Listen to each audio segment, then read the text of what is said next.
ప్రభు యేసునందు ప్రియమైన సహోదరి సహోదరులారా, ఈరోజు మనము పవిత్ర శుక్రవారాన్ని లేదా శుభ శుక్రవారాన్ని మనం జరుపుకుంటున్నాం. ఈ రోజున ప్రత్యేక విధంగా యేసు ప్రభు యొక్క శ్రమలను 14 స్థలాలుగా ధ్యానించుకొని దాని తర్వాత శిలువ ఆరాధన సాంగ్యాన్ని కూడా మనం జరుపుకుంటూ ఉన్నాం.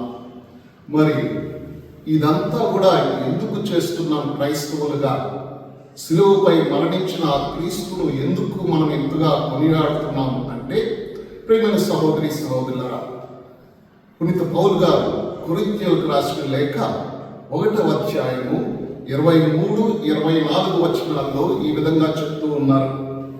అయితే యూదులకు ఆటంకమును అన్యులకు అవివేకమును అగు సిలువ వేయబడిన క్రీస్తును మనము ప్రకటించుచున్నాము అని.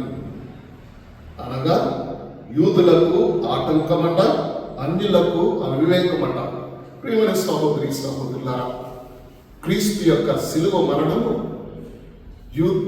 సిలువ వేయబడిన క్రీస్తు యూదులకు ఆటంకమట, మరి అన్యులకు అవివేకమట. ఇది యొక్క అర్థాన్ని మనం ఇప్పుడు ధ్యానించుకుందాం. ప్రియ సహోదరి సహోదరులారా, మొదట ఈ సిలువ మరణాన్ని గురించి. సిలువ మరణం అనేది ఎవరైతే ఎక్కువ నేరములు చేస్తారో, ఘోర నేరాలు చేసిన వారికి సిలువ మరణం అనేది శిక్షగా విధింపబడుతుంది. మొట్టమొదట అస్సిరీయులు ఈ యొక్క సిలువ మరణాన్ని వాళ్ళు కనిపెట్టగా, మరి రోమియోలు కూడా దీన్ని తీసుకున్నారు. మరి యూదులు కూడా యేసు ప్రభువును ఇలాంటి అవమానకరమైన మరణానికి గురి చేయాలని కోరుకుంటున్నారు. ఎందుకంటే ఇందాక నేను చెప్పినట్లు యూదులకు యేసుక్రీస్తు ఒక ఆటంకంగా కనిపించారు. ఏ విధంగా అంటే 3 రకాలుగా యూదులకు యేసు ప్రభువు ఆటంకంగా ఉన్నారు. మొదటగా వారికి ఆర్థికంగా ఆటంకము, రెండవది మతపరంగా ఆటంకము, మూడవది రాజకీయంగా కూడా వారికి ఆటంకము.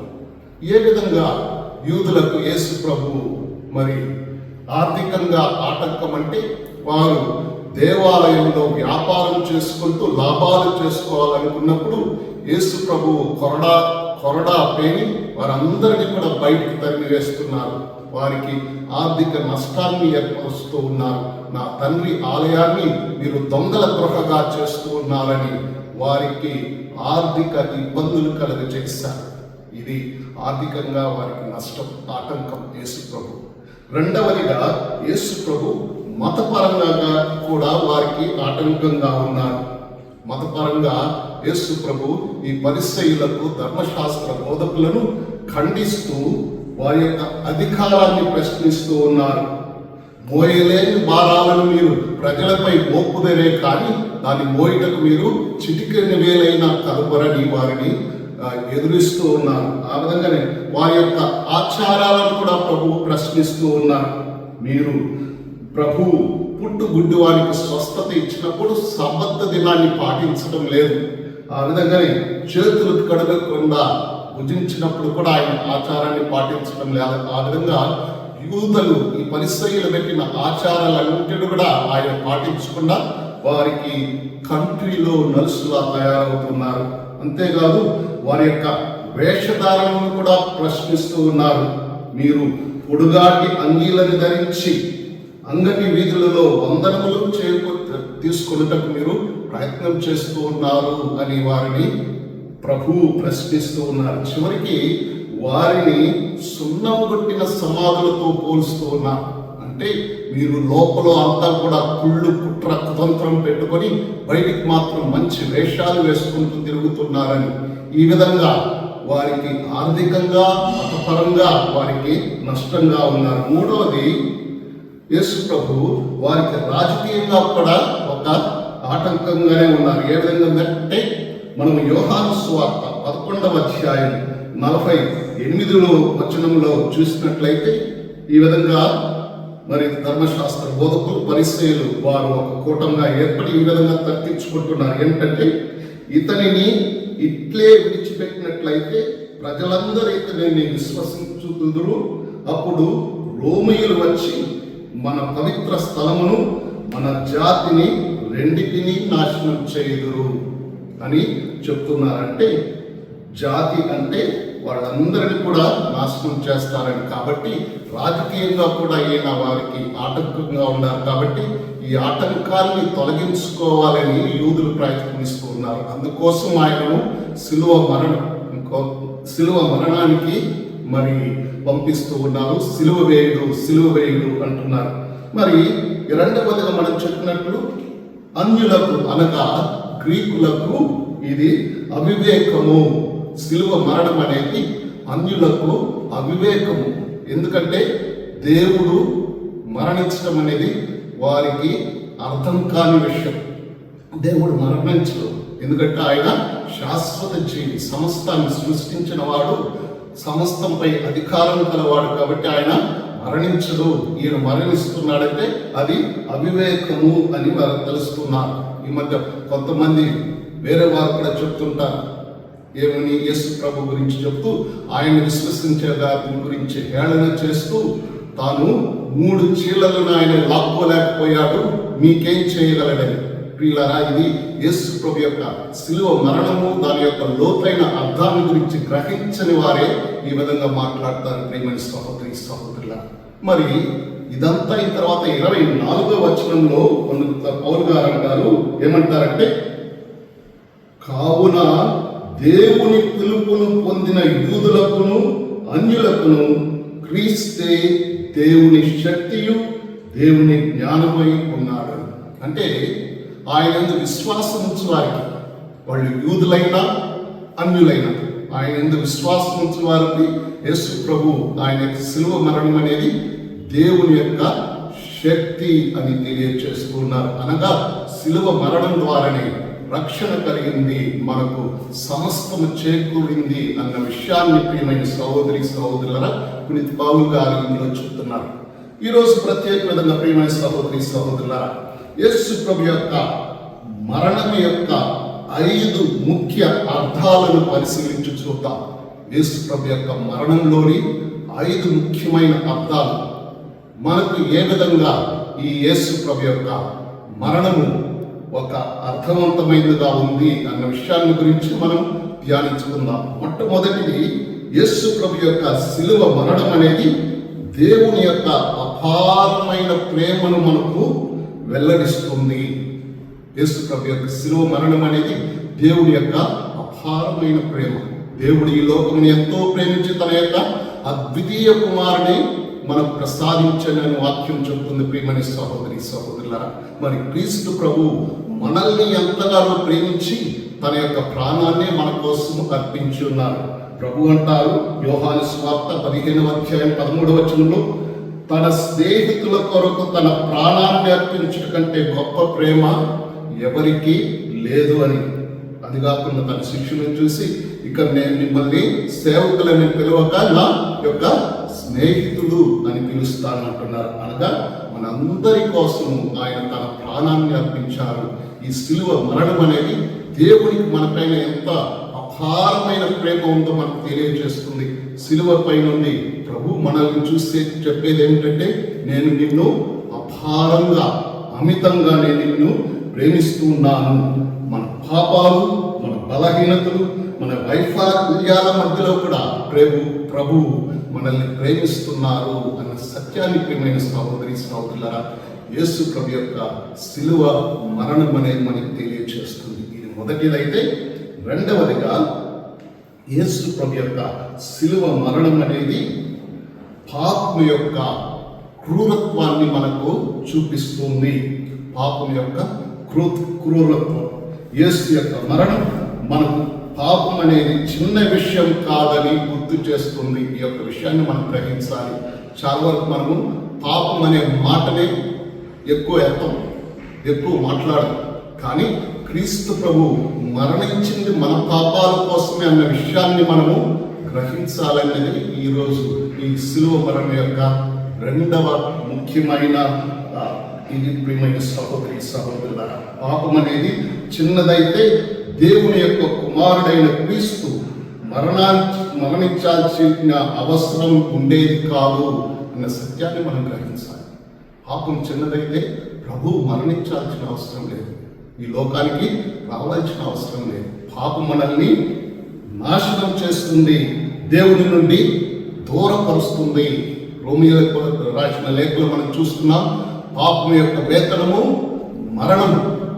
కాబట్టి ఈ మరణం అనే సంఖ్యలను పెంచడానికి ప్రభువు ఈ లోకానికి వచ్చారు. ప్రియమైన సహోదరి సహోదరులారా, ఆయన మరణించారు మన పాపాల కోసము. మన పాపాలన్నిటినీ తన భుజాన వేసుకొని ఆయన మరణించారు. ప్రియమైన సహోదరి సహోదరులారా, కాబట్టి పాపం అనేది చిన్నది కాదు. పాపం నాశనం చేస్తుంది, పాపం గాయపరుస్తుంది, దేవుని నుండి దూరం చేస్తుంది, మనల్ని నిత్య మరణానికి తీసుకొని వెళ్తుంది. కాబట్టి పాపం గురించి మనం జాగ్రత్త వహించాలి. కానీ ప్రియమైన సహోదరి సహోదరులారా, మనకు శిక్ష పడకుండా యేసు మన స్థానాన్ని తీసుకున్నాడు. ఆయన మన పాపాలను తన భుజాలపై వేసుకున్నాడన్న సత్యాన్ని ఈ పవిత్ర శుక్రవారం రోజున మనం గ్రహించుదాం, గుర్తు చేసుకుందాం. మూడవదిగా ప్రియమైన సహోదరి సహోదరులారా, యేసు ప్రభు యొక్క మరణము క్షమను తీసుకొని వస్తుంది, క్షమాపణలు తీసుకొని వస్తుంది. శిలువపై నుండి యేసు ప్రపంచాన్ని కదిలించే మాటలు పలికాడు. ప్రపంచంలో ఎవరు చెప్పని మాటలు ఆయన చెప్పాడు. తను మరణిస్తూ కూడా ప్రభు అంటున్నారు, లూకా సువార్త 23వ అధ్యాయం 34వ వచనంలో ప్రభు అంటున్నారు, తండ్రి వీరిని క్షమించండి, వీరేమి చేస్తున్నారో వీరికి తెలియదు అని. శిలువ పైన కూడా ప్రభు క్షమించాడు. మన పాపాల క్షమాపణ కొరకే ఆయన మరణించాడు. ప్రియమైన సహోదరి సహోదరులారా, బాధలలో కూడా ఆయన క్షమించాడు. శిలువ అనేది 3 ముఖ్య విషయాలు గుర్తు. ప్రియమైన సహోదరి సహోదరులారా, శిలువ అనేది పాప భారం శుద్ధి చేయబడే స్థలం. మన యొక్క పాపాలన్నింటినీ కూడా శుద్ధి చేయబడే స్థలం. నీ పాపాలు క్షమింపబడాలా, శిలువ చెందక ఆయన శిలువపై నుండి చిందించిన వెలలేని దివ్య రక్తముతో ప్రియమైన సహోదరి సహోదరులారా, నీ పాపములు నా పాపములు కడిగి వేయబడతాయి. అందుకోసమే ఆయన శిలువపై మరణించారు. కాబట్టి శిలువ అనేది పాప భారం శుద్ధి చేయబడే స్థలం. రెండవది, శిలువ అనేది కృప ప్రవహించే స్థలం. దేవుని యొక్క కృప ఆ శిలువపై ఉండే మనకందరికి ప్రవహిస్తుంది. యోహాను సువార్తలో మనం చూస్తున్నాం, యేసు ప్రభు మరణించాడా లేదని చూడటానికి మరి సైనికుడు వచ్చి బల్లెంతో ఆయన ప్రక్కను పొడిచినప్పుడు అక్కడ నుండి రక్తము నీరు స్రవించినట్లు మనం చదువుతున్నాం. అనగా అక్కడ నుండే యేసు ప్రభు యొక్క హృదయం నుండే, యేసు ప్రభు యొక్క ప్రక్క నుండే ప్రియమైన సహోదరి సహోదరుల దేవుని యొక్క కృప ప్రతి అనుగ్రహం కూడా ప్రవహిస్తుంది అన్న సత్యాన్ని కూడా మనము ఈరోజు తెలుసుకోవాలి. ప్రియమైన సహోదరి సహోదరుల ఇంకొక ముఖ్యమైన విషయం ఏంటంటే,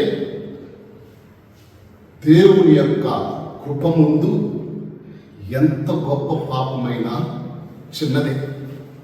దేవుని యొక్క కృప ముందు ఎంత గొప్ప పాపమైనా చిన్నదే. అనగా మన పైన దేవుడికి ఉన్న ప్రేమ, మనం ఎంత తప్పు చేసినా ఆయన మనల్ని మన్నిస్తారు. దీనినే తప్పిపోయిన కుమారుని యొక్క ఉపమానంలో చూస్తున్నాం.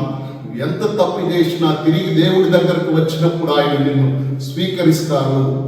కాబట్టి ఆయన యొక్క కృప, ఆయన యొక్క ప్రేమ ముందు మరి ఎంత గొప్ప పాపమైనా అది చిన్నదే అన్న సత్యాన్ని ఈ యొక్క శిలువ మరణం ప్రియమైన సహోదరి సహోదరులారా మనకు తెలియచేస్తుంది.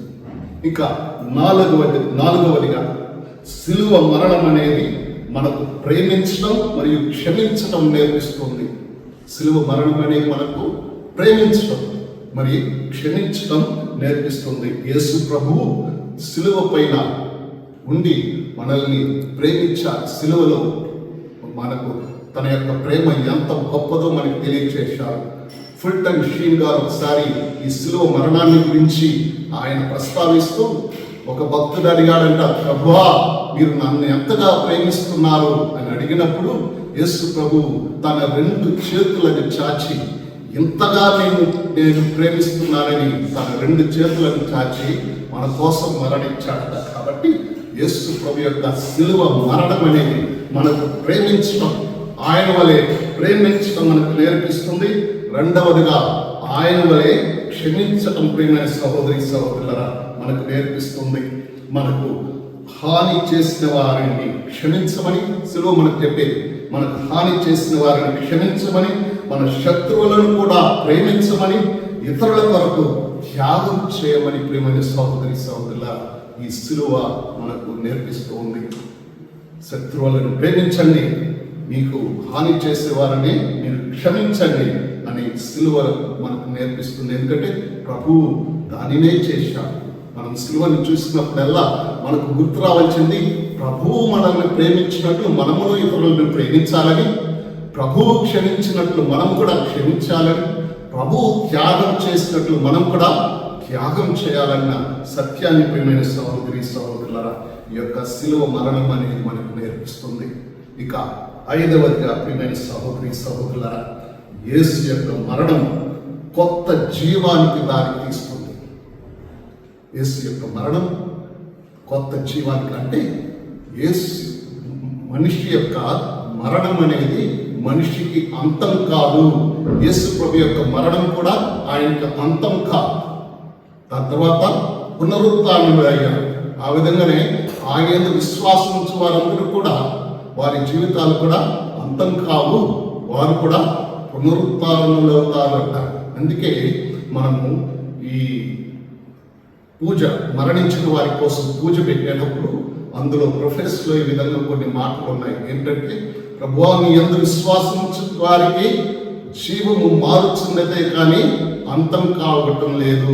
ఇహలోక జీవితము ముగించగా మరులోక జీవితము ప్రారంభమవుతుంది అని మనం చెప్తూ ఉంటాం. అంటే క్రీస్తు ప్రభు యొక్క శిలువ మరణం మనకు చెప్పేది ఏంటంటే మన జీవితము మరణంతో అంతం కావడం లేదు, మరణం తర్వాత పునరుత్థానం ఆ యొక్క సత్యాన్ని మనకు తెలియజేస్తుంది. ప్రభువు శిలువపై మరణించి అక్కడికే ఆగిపోయి ఉన్నట్లయితే చరిత్రలో ఇంతవరకు క్రైస్తవ మతం అనేది ఉండేది కాదు. ఆయన మరణాన్ని జయించాడు, మరణపు సంకెళ్ళను త్రెంచి వేశాడు, మరణపు ముళ్ళును విచ్చి వేశాడు. కాబట్టి మనము శిలువ మరణాన్ని ఇంతగా కొనియాడుతున్నాం. ఎందుకంటే ఆయన మరణించి మరణాన్ని జయించాడు. ఆయన మరణించకుండా ఉంటే ఈ విజయం అనేది ఉండేది కాదు. కాబట్టి ఈ శిలువ మరణం అనేది కూడా మనకు చివరిగా ఏం నేర్పిస్తుందంటే శిలువ తర్వాత విజయం ఉంది, ప్రతి శిలువ వెనుక విజయం ఉంటుందన్న సత్యాన్ని మనకు తెలియజేస్తుంది. ప్రియమైన సహోదరి సహోదరులారా ఓటమిగా కనిపించేది ఎప్పుడు కూడా ఓటమి కాదు, ఓటమి తర్వాత విజయం ఉంటుందని మనకు తెలియజేస్తుంది. కాబట్టి ఈ యొక్క సత్యాన్ని గ్రహించాలి. 5 ముఖ్యమైన సత్యాలు. యేసు యొక్క మరణము దేవుని అపారమైన ప్రేమను వెల్లడిస్తుంది. రెండవదిగా యేసు ప్రభు యొక్క శిలువ మరణం పాపం యొక్క క్రూరత్వాన్ని మనకు తెలియజేస్తుంది. మూడవదిగా యేసు ప్రభు యొక్క మరణము మనకు క్షమను నేర్పిస్తుంది, క్షమను తీసుకొని వస్తుంది, క్షమను నేర్పిస్తుంది. నాలుగవదిగా శిలువ మరణము ఎలా అంటే ప్రేమించడం మరియు క్షమించడం మనకు నేర్పిస్తుంది. చివరిగా యేసు ప్రభు యొక్క మరణం కొత్త జీవానికి దారి తీస్తుంది. కాబట్టి ప్రియమైన సహోదరి సహోదరులారా ఈరోజు మనము శిలువ ధ్యానం చేస్తూ, శిలువను ఆరాధిస్తూ, శిలువను గుర్తు చేస్తూ ఉన్నప్పుడు కేవలము బాహ్యంగా దానిని ఆరాధించడం, అలంకరించుకోవటం కాదు, ఆ శిలువను ఆలింగనం చేసుకోవాలి, మనది చేసుకోవాలి. అందుకే ప్రభు అంటున్నారు, నన్ను వెంబడింపగోరు వారు తన అనుదిన శిలువని ఎత్తుకొని నన్ను వెంబడించాలి. కాబట్టి ప్రియమణి సహోదరి సహోదరుల శిలువను మనము ఒక డెకరేషన్ ఐటమ్గా కాకుండా అలంకరణగా చేసుకొని గుడిలోనో బడిలోనో లేకపోతే ఇంట్లోనో పెట్టుకోవడం కాదు, దానిని మనము ఆలింగనం చేసుకోవాలి. మన జీవితంలో మనకొచ్చే కష్టాలు, బాధలు, శ్రమలను మనము ప్రభు యొక్క శ్రమలతో కలిపి మనము దేవునికి అర్పించుకున్నట్లయితే ప్రభు పొందిన రక్షణను మనం పొందగలము. చివరిగా కొన్ని ప్రశ్నలు ప్రియమైన సహోదరి సహోదరుల శిలువ మరణ ధ్యానాన్ని మనం చేస్తున్న ఈ సమయంలో మనలో మనం ప్రశ్నించుకోవాల్సింది ఏంటంటే, మొదట నేను నా జీవితంలో దేవుని ప్రేమను గుర్తిస్తూ ఉన్నానా? ఎందుకంటే సిలువ దేవుని యొక్క ప్రేమను వెల్లడి చేస్తుంది కాబట్టి ఆ దేవుని ప్రేమను నేను జీవితంలో గుర్తిస్తూ ఉన్నానా? అనుదినం నేను గుర్తిస్తూ ఉన్నానా? ఇది మొదటిది. రెండవది, నేను పాపాన్ని విడిచిపెట్టడానికి సిద్ధంగా ఉన్నానా? పాపాన్ని విడిచిపెట్టడానికి మన జ్ఞానస్నానంలో వాగ్దానం చేస్తాం, సైతాన్ని వదిలిపెట్టడం, దాని క్రియలు, దాని ఆకర్షణలని అని. కానీ అనుదిన జీవితంలో ఇవన్నీ చేయటానికి నేను సిద్ధంగా ఉన్నానా, సంసిద్ధంగా ఉన్నానా? మరి మన బలం మనకు సరిపోయినప్పుడు దేవుని యొక్క బలం కోసం మనం అర్థించడానికి కూడా సిద్ధంగా ఉన్నామా? ఈ యొక్క విషయాన్ని కూడా మనము ఆత్మ పరిశీలన చేసుకోవాలి. మూడవదిగా, ప్రియమైన సహోదరి సహోదరులారా, యేసు నన్ను క్షమించినట్లే నేనును ఇతరులను క్షమించగలనా? ఇది మూడవది. ప్రభువు నన్ను క్షమించాడు శిలువ మరణం నుండి. నేను క్షమించడానికి సిద్ధంగా ఉన్నానా? నన్ను ఇబ్బంది పెట్టేవారిని, నన్ను బాధ పెట్టేవారిని, నాకు అన్ని విధాలుగా నష్టం చేసేవారిని నేను క్షమించడానికి సిద్ధంగా ఉన్నానా? చాలా కష్టమే. ఎందుకంటే మనం దేవుళ్ళు కాదు, కానీ దేవుని యొక్క కృప బలము మనకి ఇచ్చినప్పుడు, మనకు వచ్చినప్పుడు, మనం అడిగినప్పుడు సమస్తము సాధ్యమే. ప్రియమైన సహోదరి సహోదరులారా, కాబట్టి ఈ విషయాల్ని మనం గ్రహించుతాం. ప్రభు యొక్క శిలువ శ్రమలను ధ్యానించి ఈరోజు చిన్న ప్రార్థన చేసుకుందాం. యేసు ప్రభువా, మీరు నా కోసం శిలువపై మరణించారు, దానికై మీకు వేలాది స్తోత్రములు చెల్లిస్తున్నా. మీరు మీ పవిత్ర శిలువ ద్వారా ఈ ప్రపంచాన్నే రక్షించారు. మరి నన్ను కూడా రక్షించండి స్వామి, నేను పాపిని, నన్ను రక్షించండి స్వామి అని ఈరోజు ఆ శిలువపై మరణించిన క్రీస్తుని చూసి ప్రార్థించుకుందాం. ఆమేన్.